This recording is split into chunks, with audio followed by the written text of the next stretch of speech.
Andi Hoxhaj, çfarë bëri Andi që tërhoqi vëmendjen e mbretit Charles në 2023-shin, në dhjetor 2023-shin?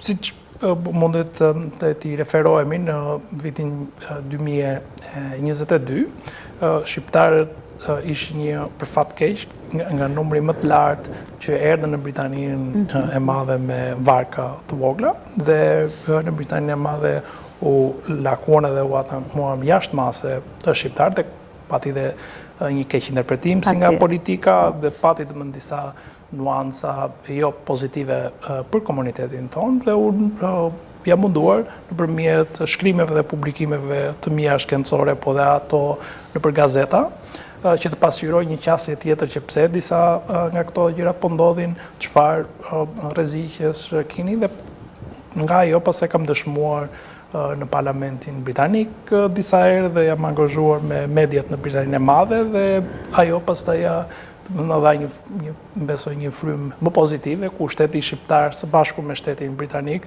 bërë një marrëveshje që mundet ta zgjidhin atë si problem dhe nga ajo në shenjë mirënjohje mbreti më dekoroi.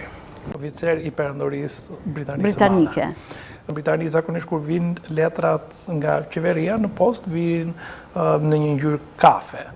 Po zakonisht kur të vinë janë gjithmonë që ti do të paguash diçka, ke ose taks ose diçka për të paguar. Dhe kur më erdhim ka ardhur në fund të nëntorit dhe unë mendova se çka kisha ngel pa paguar sepse unë sa i kisha paguar disa nga taksat. Dhe kur e hapa pastaj ishte një letër nga Pallati Mbretëror ku thoshte që mbreti do më dekoronte dhe do dilte në fletoren zyrtare mbas një muaj dhe natyrisht isha i emocionuar dhe nuk e prisja.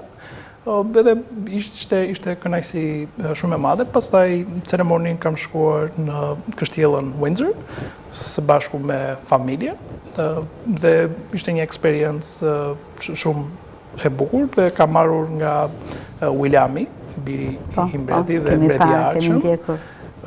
Dhe shkëmbyem disa fjalë dhe ishte një emocion shumë i veçantë dhe ishte një eksperiencë e bukur.